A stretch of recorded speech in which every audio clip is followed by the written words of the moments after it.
Alright, so now that we've done some errands, Saturday errands, and we went to a garage sale nearby, got some furniture, lifted it into the house, and I can get back to this. I am looking for rulers in all three of these packs.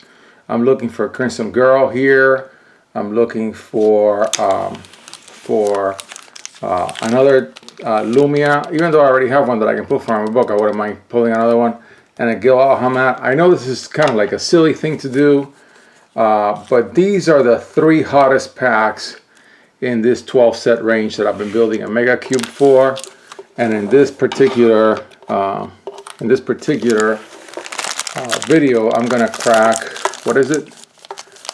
8 packs of Legacy Lost. I could drag it out into 4 and 4, but I don't really want to. I don't feel like I need to. So I had already discussed Pokemon and where I think the Pokemon bubble I forecast will go. I think it's got a ways to go, and so that's that, you know. But now, what about Magic? And I've been talking about Magic and saying that Magic is like kind of like when you have a friend who, you know, you guys are having a little bit of a rough spot. I think Modern Horizons 2 is really the end point, the last.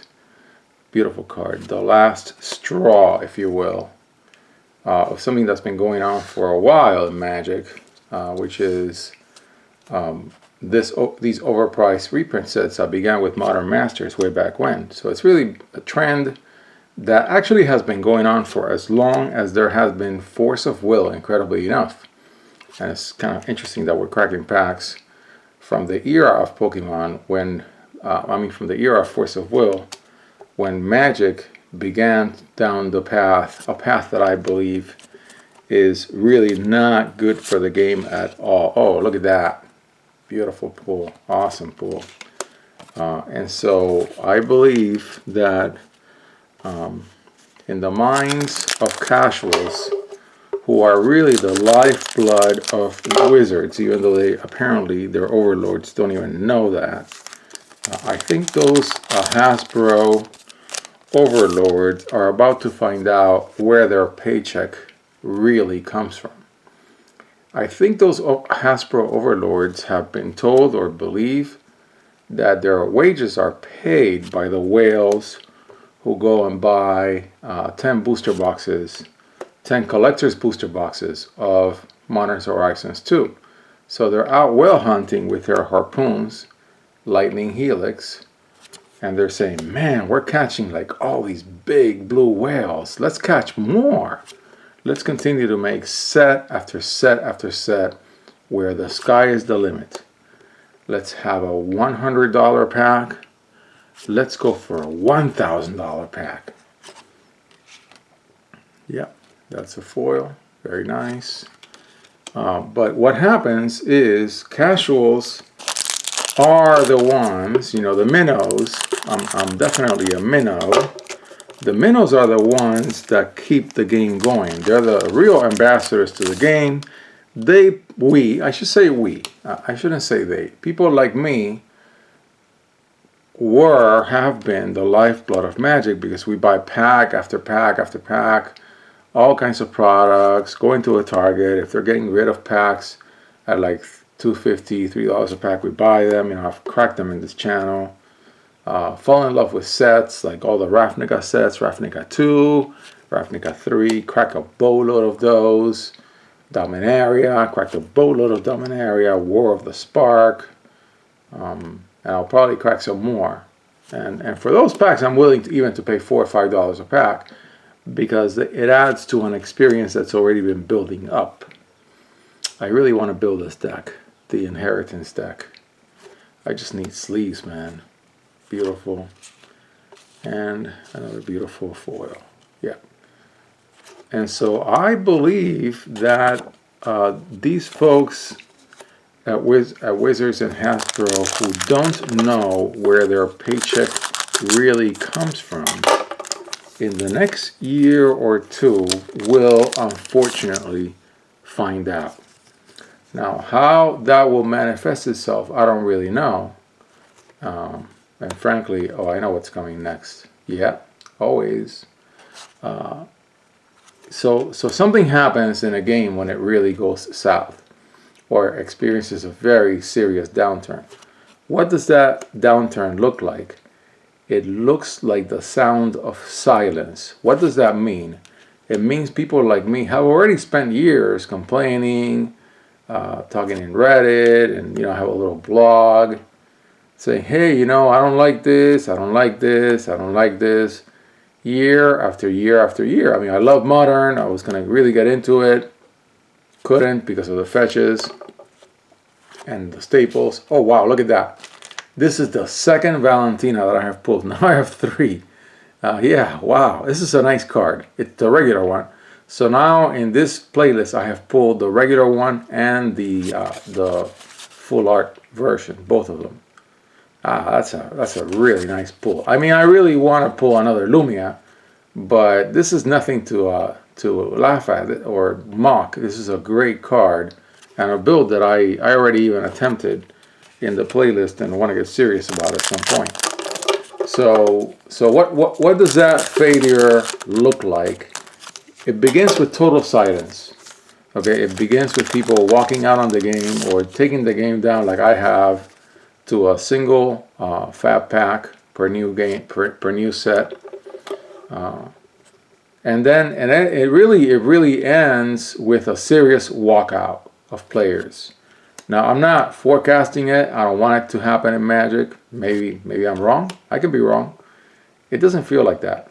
This feels like an Amonkhet era walkout. And when Amonkhet hit, man, and then Shadows over Innistrad, I forget which order they came through. One of these days I'm going to read this card. Maybe now. Let's do it now. I've been saying that I'm going to read it. All right, so let's read this beautiful card.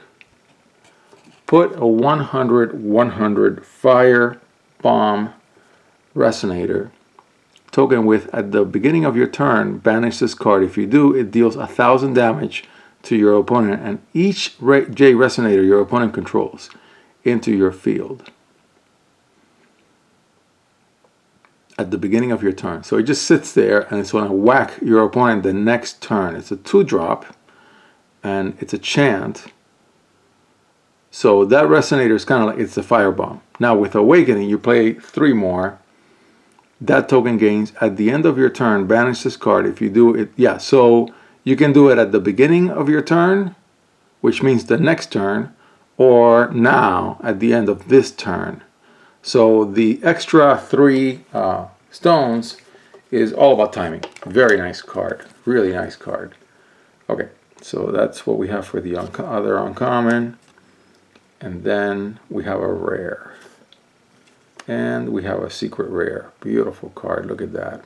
Man, Legacy Lost. What a great pack. And so that's what I think the walkout. So the walkout for Amonkhet, Shadows over Innistrad, was a lot like what I believe is the next walkout. Now, will Innistrad 3 be a part of that walkout? I don't know. Maybe that set and the D&D set will be so good that the masses will forget the Modern Horizons 2 debacle. You know, the testing of the price. Maybe not. Maybe I'm wrong. And maybe the suckers, and I consider them suckers, who are not willing to hold the company accountable for, I think, doing something egregious to the community, to the casual community that I'm a member of. Look at that! Love that art.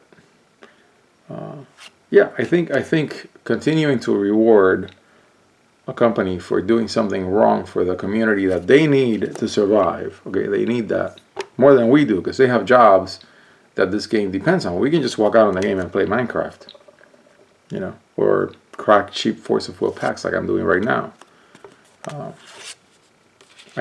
I mean, I'm not doing it. I'm not saying this in anger. I'm not like, I wish you fire and brimstone. No, they got jobs, and I hope the company does well. I think if Wizards does well, the game does well. But man, when a company goes and does that, we're just gonna go whale hunting, and we're not gonna care about casuals. It's like, well, but they're doing really great standard sets. No, I don't think so. I think these are okay sets, but they're all living their own little world. You build a deck for one of these sets and you're kind of done. It's one and done. They're one and done sets. They don't really mix that well with the other sets. Like, this is the reason why I've stopped building those casual same card, nice casual builds, because they just kind of stopped working. They stopped being interesting. Second time that I pull this card. Very good. There's that. Oh, good. Look at that. A second ruler. Now, of course, I'm looking for TAT Lumia, and so I'm pulling all the other rulers in the set, which are very good. The set has really good rulers. So I'm not gonna, you know, bemoan or complain about pulling a Valentina or a Priscia. But I already have them into the cube. And I'm not gonna buy it. I'm not gonna buy a single, so I'll just pull the one that I have out of the book. And these are the last Legacy Lost packs that I have outside of a few other packs and the booster box that I'm saving for long term. Yeah, there's that Inheritance deck that can be built with Priscia. We just pulled her. So there you have it. That's my take on what's going on. Oh, look at that. That's beautiful. That's a great pull, man. Legacy Lost is a great pack. And then foil uncommon. It's really sad because, you know, I was a huge fanboy for Modern in Magic. A huge fanboy. Okay, so this is, yeah, we opened them in order. So this is the first of the 3 packs that I'm cracking today that are like the expensive, in my opinion, the hot packs of these 12. Eventually I'll buy more packs of the cheaper packs, but I really want to crack the best packs for now, and I think I can afford to for a little while longer. Let me see if I can pick out what I think are the best pulls in this range. There's good. Look at that. We pulled 2 rulers in this sequence of packs. That's a really good haul. Yeah. Okay. So this is the finale for this for these packs. Very nice.